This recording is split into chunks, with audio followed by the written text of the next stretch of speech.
Welcome to the Animal Wellness Podcast, all about improving the lives of animals with better policies and practices in government and business. Brought to you by Animal Wellness Action, where we believe helping animals helps us all. Here's your host, Joseph Grove. Hi, everyone, and thanks for the listen. I'm your host, Joseph Grove. Before we get into the show, I want to announce that the global athletic brand New Balance has joined Nike and Puma in a decision to stop paying for the slaughter of Australian kangaroos. This show, which is about our Kangaroos Are Not Shoes campaign, was recorded just hours before New Balance told us of their decision, and we refer yet in this conversation to New Balance as one of the remaining brands that do support kangaroo slaughter. We are thrilled they are now doing the right thing, and we wanted you to know too before the start of the show. Thanks. Greetings, everyone, and welcome to the show. Today we are going to be talking about kangaroos and the ongoing work of Animal Wellness Action and the Center for a Humane Economy to persuade manufacturers and retailers to stop trafficking in their skins.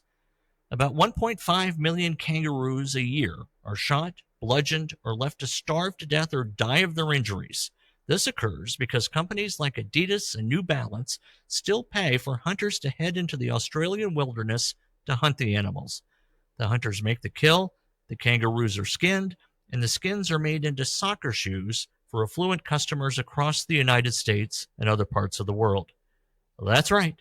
The largest commercial slaughter of terrestrial wildlife is predicated on selling soccer shoes or cleats to pros, amateurs, and kids who are willing to pay extra merely for the luxury of wearing leather from dead kangaroos.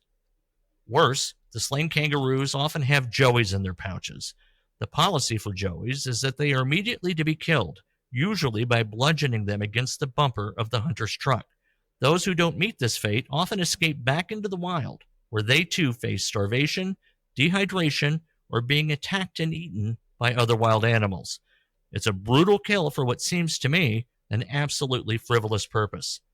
The campaign to stop this horror show is called Kangaroos Are Not Shoes, and here to talk about it is Wayne Pacelli, president of Animal Wellness Action and the Center for a Humane Economy. He'll tell us about progress the campaign has made and what comes next. But first, I am very excited to welcome Louise Ward and Emma Hurst, who have been in Washington, D.C. this week to help explain the Australian perspective on kangaroos and how people in the U.S. and in Australia can help save them. Welcome to the show, Louise and Emma. Let me just ask you to introduce yourselves a little bit to our listeners and our viewers. Tell us about you and what brings you to D.C. So my name is Emma Hurst, and I'm a Member of Parliament in New South Wales, Australia. I was elected 5 years ago, and I've got another 3-year term ahead of me. And look, kangaroos are a native animal in Australia. We've been really blown away while we've been here by how much Americans really love kangaroos. They are an iconic native animal, and kangaroos is one of our major campaigns in New South Wales. Louise has really led that campaign in New South Wales because kangaroos simply aren't being protected in Australia. They are being absolutely brutalised, and we need that international support to protect our native animals. Hi, I'm Louise Ward, and I'm the State Director of the Animal Justice Party in New South Wales, where Emma is an MP. I've been working on kangaroos now for about 6 years. I met Wayne about 3 years ago, and I started working on the Kangaroos Are Not Shoes campaign, and that campaign has just had a massive boost to the work that we're doing in Australia. And as Emma said, Americans love kangaroos, and the work that we're seeing done in the US gives us this incredible heart and hope that we will win this campaign against the commercial industry. So we're so happy to be here. I'm so happy to have the opportunity to work with Wayne and the Centre and Animal Wellness Action and meet legislators and lawmakers here in DC. Well, welcome to you both. I'm super glad you're here. Louise, I know you've been involved with our organization for some time and have done a great deal of work with us. So I'm already familiar with you and grateful for you. And Emma, it's great to have you on the show as well. Probably the thing that may be most high level interesting to people is the fact that Australia has an animal justice party. I mean, of course, the United States, we're so two-party, and the idea of an organization, an affiliation to call itself animal justice and to have people elected, to me, is very, very fascinating. Talk about the Animal Justice Party and how you managed to get elected based on its tenets. So in Australia, we're actually lucky to have a preferential voting system, which means that minor parties can be elected because many people. So preferential voting is that you put your first choice as number one, and then you can put 2, 3, 4. Many people put the Animal Justice Party second as their preference, which means we get a lot of extra votes, and we get a significant amount of votes, which really demonstrates that Australian people do care about animals. So we are fortunate with our political system, but also Australians do love animals and do want to see animals protected. And especially we see issues in Australia that drive people to vote for the Animal Justice Party, things like live export. So Australia is still a major live exporter. We still have battery hens in Australia, and all of these things are really abhorrent to people.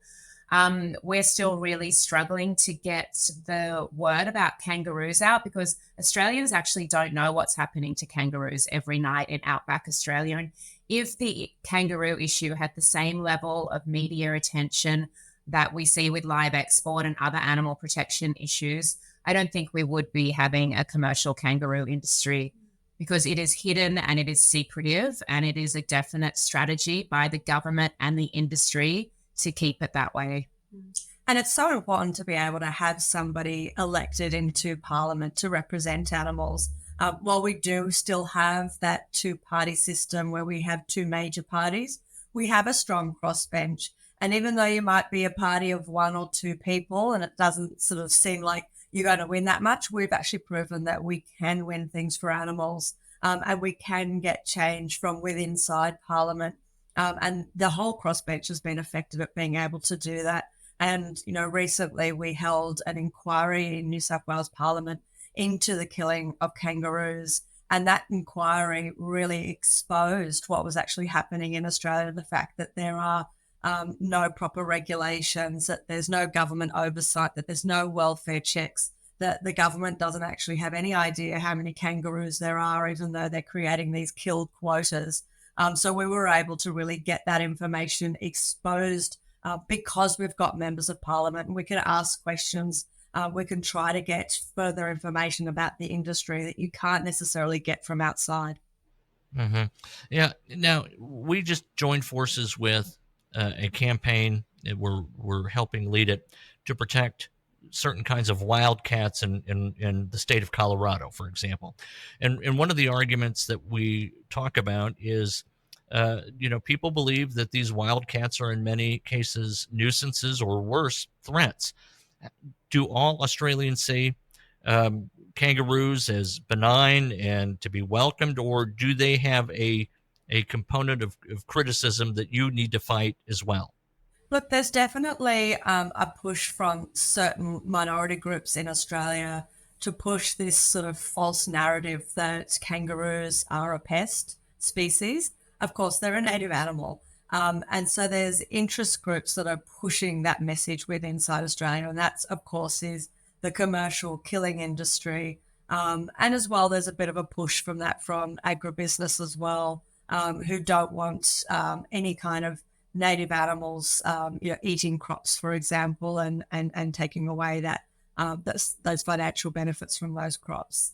So there is a bit of a push for that, but there's no evidence in Australia for that. And certainly when you speak to anybody on the street and you talk about what is happening in the kangaroo killing industry and the brutality, as soon as you mention to Australians that the code of practice in Australia actually requires that if you shoot a mother kangaroo, that you take the joey out of the pouch and actually smash that joey's head, blunt force trauma against a hard object, and usually the joey's head is smashed against part of the truck, or they use the other side of the gun to smash the joey's head in. People are horrified. And so Australians are horrified. They don't realise that this industry is happening, but the industry is pushing a false narrative about these kangaroos. And it's something that our campaigns are really focused on debunking and exposing as being false. And I'd just like to add to that the industry and the government is funding the science around kangaroo population counts. So we have a situation where you do have scientists and government officials talking about kangaroos creating a problem for farmers and there being an overpopulation issue.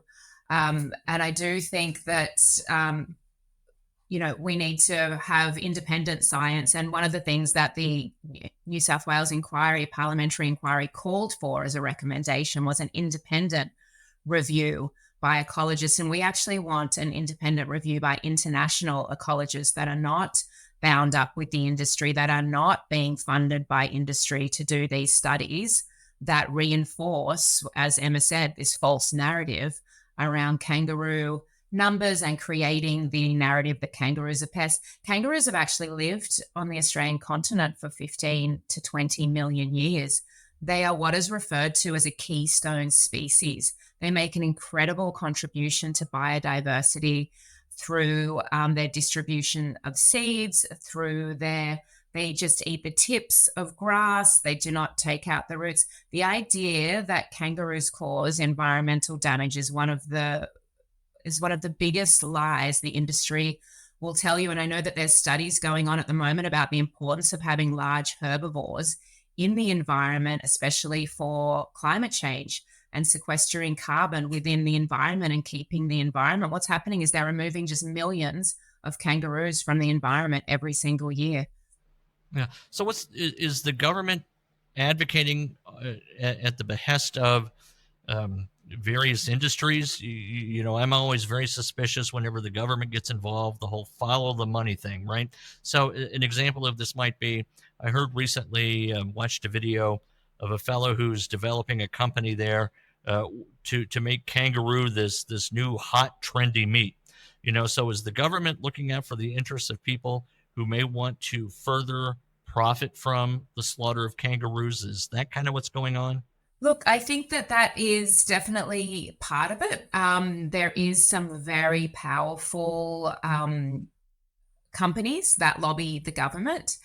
The other issue is that farmers do complain about kangaroos, but we think that is tied up with the push from the industry and the incentive around and the commercialization of the industry. To give you a really good example of how the commercial industry does drive the killing of kangaroos is that Victoria, which is a small state just to the south of New South Wales, has only had a commercial industry for 3 years now. So previous to that, farmers could still kill kangaroos through a government permit system, but since the introduction of the commercial industry, 3 times as many kangaroos are being killed in Victoria.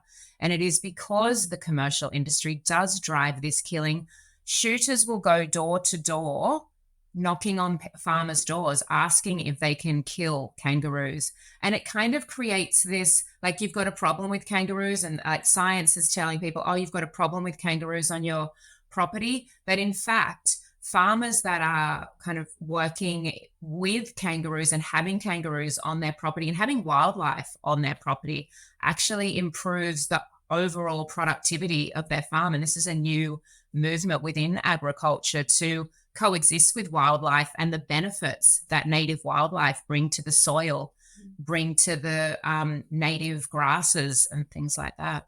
I think the other thing as well to point out is when we did this inquiry that it was really exposed that the methodology for counting kangaroos was very much flawed from a statistical perspective, and independent biostatisticians really blew those statistics out of the water and showed how, they were biologically impossible, their estimations for how fast the kangaroo populations were actually growing. And as I said, we've got 2 major parties in Australia, and the major party that wasn't currently in government at the time was highly critical as well of those statistics and recognised that the counting methodology was seriously flawed, and were very supportive of that. That party is now, since the last election, in government, and suddenly their position on that has changed, and they're suddenly very supportive of this modelling and the statistical methodology around counting the number of kangaroos. And so they suddenly now very quickly change their tune now that they're in government. And so I think that really exposes that the government is willing to work with industry and that they're willing to ignore or look over certain aspects when they weren't in government that they realized were hugely problematic. Let me ask you this question. It's a concern voiced by some people with whom I discussed this campaign that we could make it a worldwide rule that no kangaroo can be killed to make soccer shoes. If that were to happen, if we were to get rid of kangaroos are not shoes and be successful there rather, is that really going to make a difference? Or are there enough other marketers, if you will, of kangaroo products that this won't make a difference? Yeah, look, I think absolutely it will make an enormous difference because the most lucrative part of this industry is the skins of these animals. The only other thing that they're making money out of is a little bit of money out of using the meat for pet food. Nobody wants to eat a kangaroo, and that includes in Australia. There's a very, very tiny market of people who are eating kangaroo, but it is absolutely tiny. And the pet food industry and the use of meat in the pet food industry is kind of like a side issue as well. It's not where they're making the money. The way that the kangaroo killing industry is making their money is through the skins and through the sale of skins internationally. So that is the main driver. And that's why we're focused on the skins, because that's where the industry is making the money. Once they stop making the money, there's not going to be that drive to just continue to kill these animals to the point where we could wipe them out entirely. And yeah, I just like to add how strategic it is to focus on the skins and how important the Kangaroos Are Not Shoes campaign has been, because Emma's right. You take the skins out of this industry is no longer profitable. Good to know. I'm contractually obligated to go to Wayne every 12 and a half minutes. So Wayne, I'm going to turn to you and ask you to weigh in on what you've heard so far. Well, listen, I just want to say that having the Honorable Emma Hurst and having Louise Ward of the Animal Justice Party here, along with an additional member of Parliament from Victoria and her Chief of Staff, has been just a huge shot in the arm for our efforts in the United States to advance our Kangaroos Are Not Shoes campaign. The Animal Justice Party and so many other Australians of conscience have been our partners for a long time. And we couldn't do this campaign without their support. We need to show the world that Australians care about kangaroos, that this is extreme conduct, killing 1.5 million iconic kangaroos and an additional hundreds of thousands of joeys for shoes and for pet food that can be made in other ways. We do not need these skins. We do not need their meat. These are wild animals living in their native habitats, uniquely evolved to arid landscapes. They have survived well before human beings were around. Hopefully, they will be around for a long time in the future. But after the fire, so cataclysmic in their effect, killed millions of kangaroos and billions of other animals in Australia, we at the Center for Humane Economy said we need to do something. We can't stand on the sidelines as these animals are buffeted from so many adverse effects.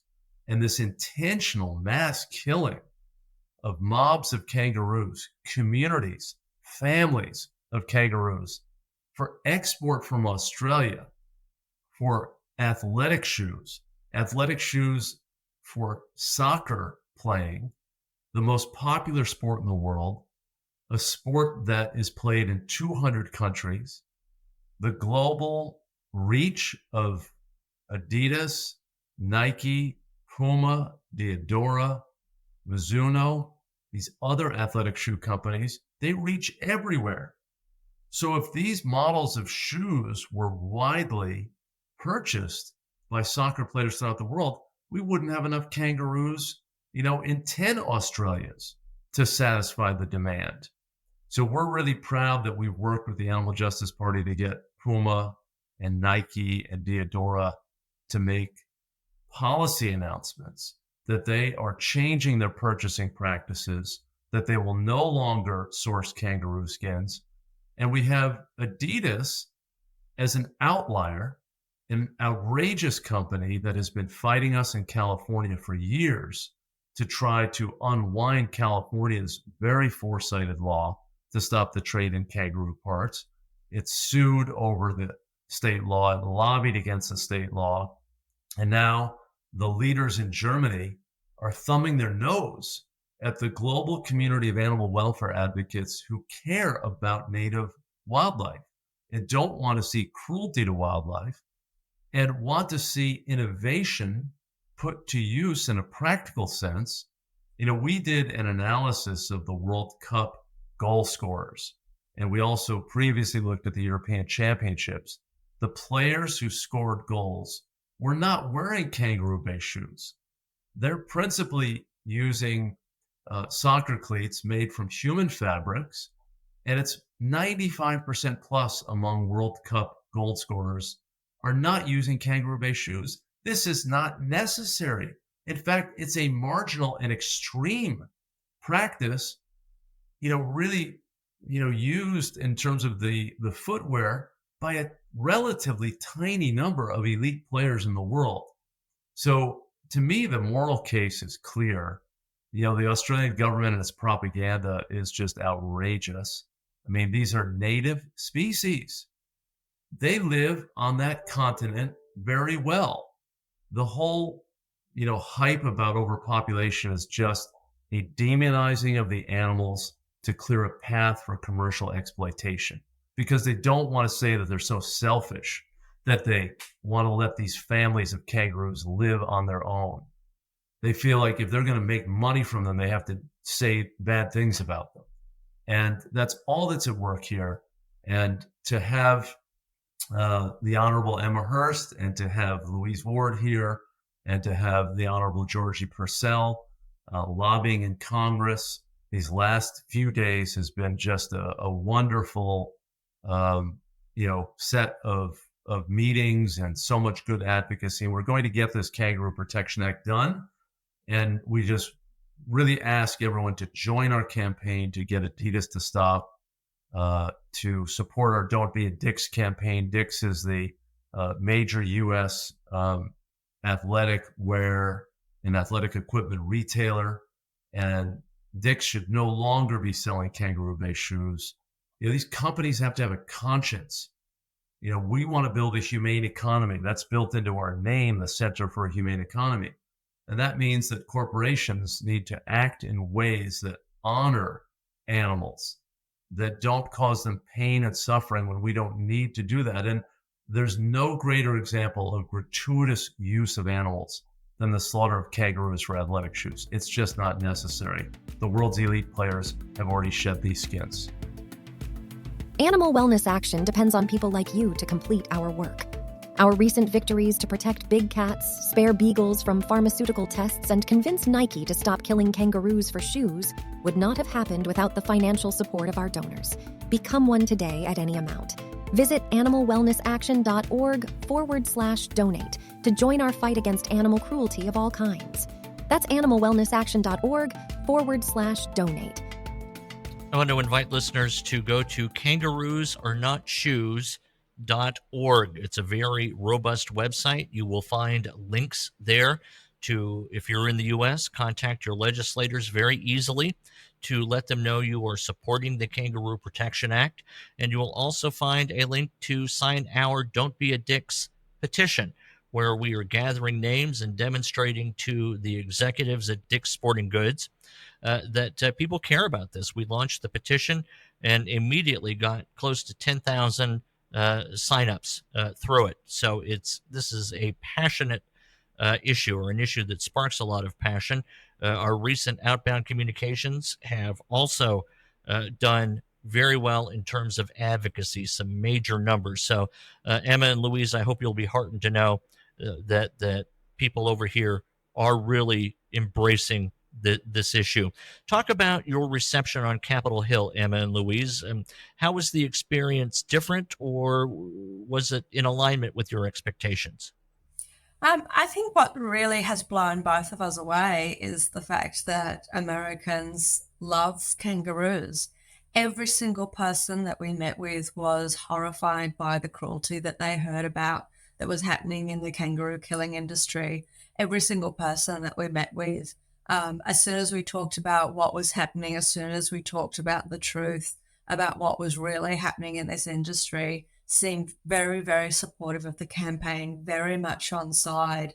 And it's really warmed our hearts to know that, Americans are actually willing to stand up for a native animal in another country, that they were willing to say, actually, you know what, we want to put our names behind this. We want to get on board with this campaign. We want to make sure that an Australian native animal doesn't go extinct. And we've had 2 full days of meetings, and every time we've left, Louise and I have just spoken about how absolutely positive the experience has been, and how friendly everyone has been, and just how passionate people are here to protect our kangaroos.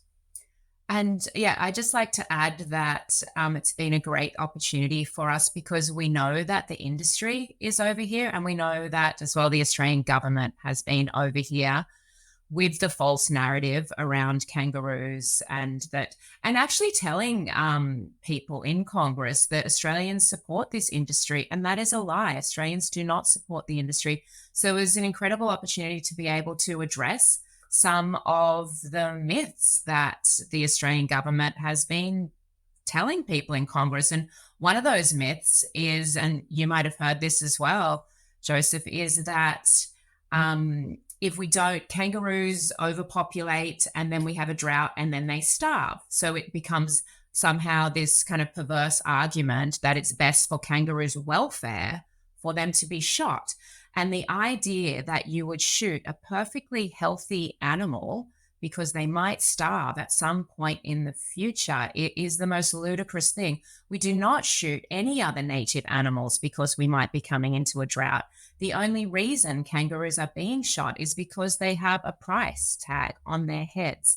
And it as well is not the kangaroos that may be suffering in drought conditions that are being shot, because they are emaciated and they are thin, and the commercial industry cannot shoot those and make a profit. So it is actually the kangaroos that would be most likely to survive a drought condition that are being shot by this industry. And it's incredible to me that people actually believe this argument that it's a welfare disaster if we don't shoot kangaroos. So it was great to be able to really explain that to people, and to be able to kind of give people in Congress the information to refute some of these claims that are really peddled, this propaganda that's really peddled by the Australian government and the industry. And I mean, it's bizarre too to think that an animal that has been on one of the driest continents in the world for 15 million years suddenly wouldn't cope with the conditions of living on one of the driest continents in the world. And these are native animals. They have adapted to Australian conditions. And as soon as you explain that to anyone in America, they understand that immediately. And so, as Louise said, being able to put the truth on the table has been a really amazing opportunity. And I think that every single person we've spoken to has really said, yeah, that actually makes sense. And even the people who had been approached by these lobby groups realised that the arguments that had been put on the table previously to them were in fact false and didn't make any sense. It's also been great to have the opportunity to talk to people a little bit about kangaroos and the type of animals they are, and talk about them as individuals, which is what they are. They're individual animals. They have emotional lives. They have social lives. They are an empathetic, compassionate animal. A study came out just today that was reported in Australian media about eastern grey kangaroos. Eastern grey kangaroos are the biggest victims of the commercial kangaroo industry, forming lifelong friendships with one another, living in communities, living in family structures. They are bonded animals, mothers and daughters, fathers and sons, and the commercial industry comes in and just destroys that. Kangaroos are witnessing their lifelong friends being slaughtered in front of them, and just these are individual sentient animals. I've campaigned against the slaughter of harp seals and hooded seals in Atlantic Canada for years. I've been up on the ice floes and worked to close markets to the skins of these seals. In Canada, they were using hardly any of those seal skins. They were exporting them for profit to other countries. And that's really what's happening in Australia. But if you can imagine, these are animals out over the ocean, on the ocean, but on ice floes in the ocean. There's no human habitation at all. They're in a very thinly populated, or they're adjacent to a thinly populated mega country of Canada. Yet they said the animals were a nuisance, and they said that they're going to kill the cod. Well, that's what seals do, is they eat. We have a trophic system with predators and prey, and the interaction has been going on for millions and millions of years.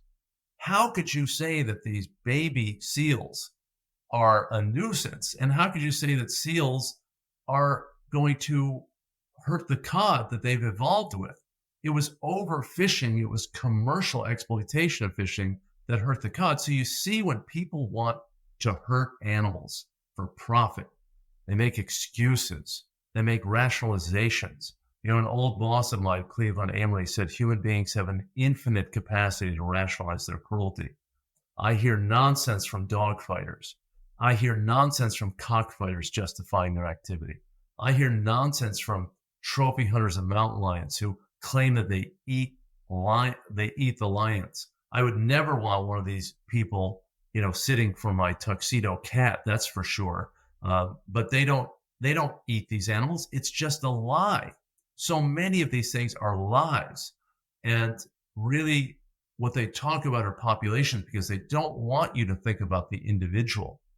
The individual has nerve endings just like we do. They feel fear like we do. Yes, they feel hunger and thirst like we do, but they evolved to deal with that.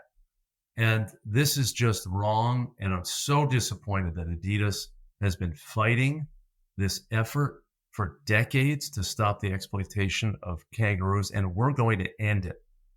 We at the Center for Humane Economy and the Animal Justice Party are going to stop this, and we're not going to relent.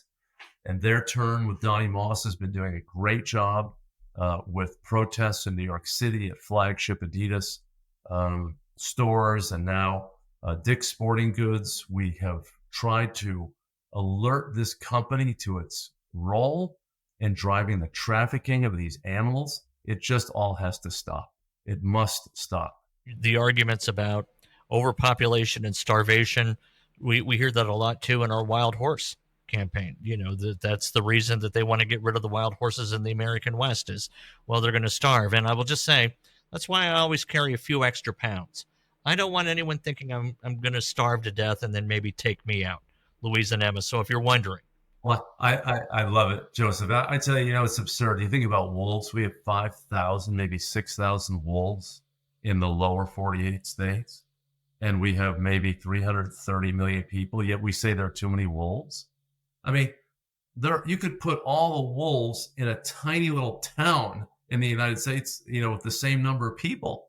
I mean, you know, we consider it a rural town in Alabama or Maryland or Maine to have 5,000 people. That's how many wolves we have across the vast expanses of the lower 48 states.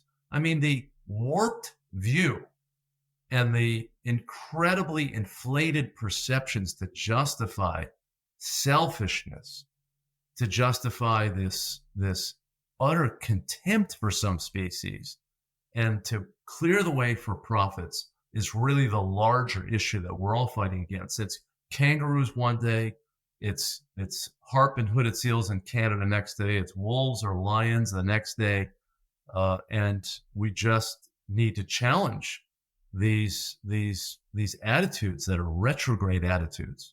Wayne, tell us about the victory we did have with Nike and Puma, and tell us what your expectations are relative to the progress of the Kangaroo Protection Act. Well, we have been beating the drum, and my former colleague Mitchell Fox and I and others on our team started this campaign, and then Louise Ward has been involved, and Emma Hurst and Georgie Purcell, and so many great advocates in Australia have been really central to our Center for Humane Economy, Kangaroos Are Not Shoes campaign. And, it's been having its effect all over the world.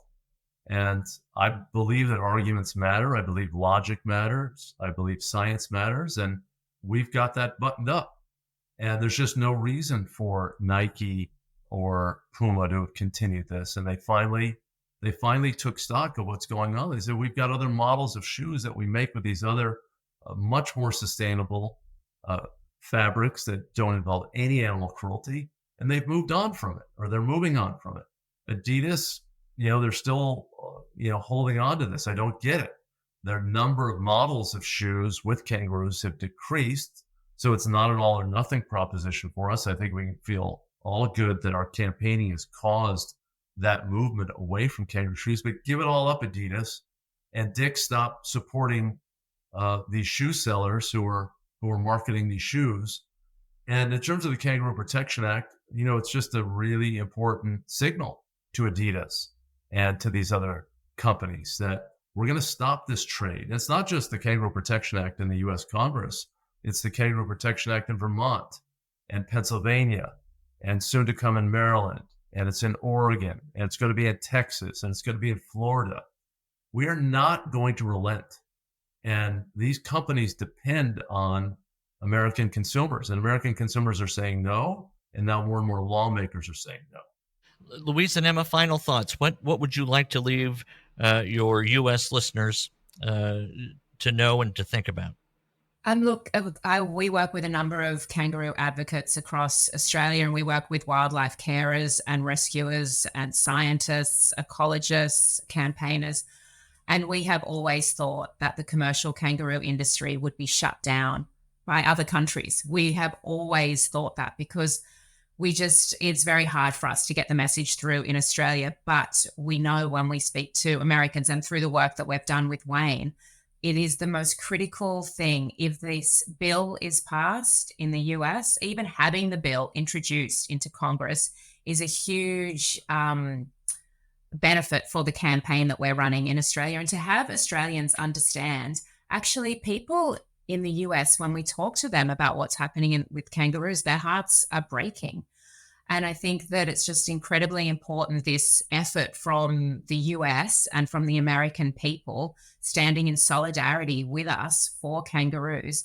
It will save literally millions of lives for Adidas to stop, for this bill to go into the US Congress. And I just think it's a campaign that we have to win for kangaroos. We haven't mentioned this before, but the US has a strong tradition of protecting Australian wildlife. It was a US president that passed a bill to stop the importation of koala products many, many years ago. Koalas used to be commercially slaughtered for their skin, and it's so similar to what's happening to kangaroos. They used to talk about how special the koala skin was because it was waterproof and it was soft. This is what we hear from Adidas and soccer companies. Oh, the skin is soft and it's tough. And it's like, well, actually, kangaroos need their skins. So as Wayne said, there is so many alternatives. But yeah, we have so much hope, and the American campaign has driven us on to work harder and stronger for kangaroos. And we just thank every single American who loves kangaroos and we feel them standing with us when we speak up for kangaroos. Yeah, absolutely. Look, we can't trust the Australian government when it comes to our native animals. Australia has the largest extinction of native animals anywhere around the world. As Louise mentioned, we used to also slaughter koalas. And of course, they'd probably be extinct right now if there wasn't that international pressure to stop importing those skins. So again, we're looking at the largest land-based massacre of wildlife in the world. These are our native animals, and we're going to stand with Wayne. And I repeat what he said, we're not going anywhere. We're going to continue on this campaign until this mass slaughter ends. We have to. And Louise and I have already talked about coming back here to the US and doing more to make sure that that this slaughter does come to an end. After we leave DC, we're heading to New York. We'll be joining organisations in their protests, and we won't stop. We won't stop until this slaughter ends, because it's the only chance that kangaroos have to even continue as a species. As this slaughter continues, we are weakening the species. Natural selection is being interrupted. The largest males are being shot. The largest females are being shot. We know that there are already localized extinctions in certain areas for these macropods. So we absolutely need to urgently continue this campaign. And we will be back here in the US, because we're relying on the US and we're relying on other countries overseas to actually step in and save this iconic Australian native animal. Thank you for listening to the Animal Wellness Podcast. Please be sure to subscribe so you don't miss an episode, and follow Animal Wellness Action on Facebook, Twitter, Instagram, and LinkedIn. To stay current with all of our news and information, and to take action to help animals, sign up at animalwellnessaction.org. Until next time, remember that helping animals helps us all.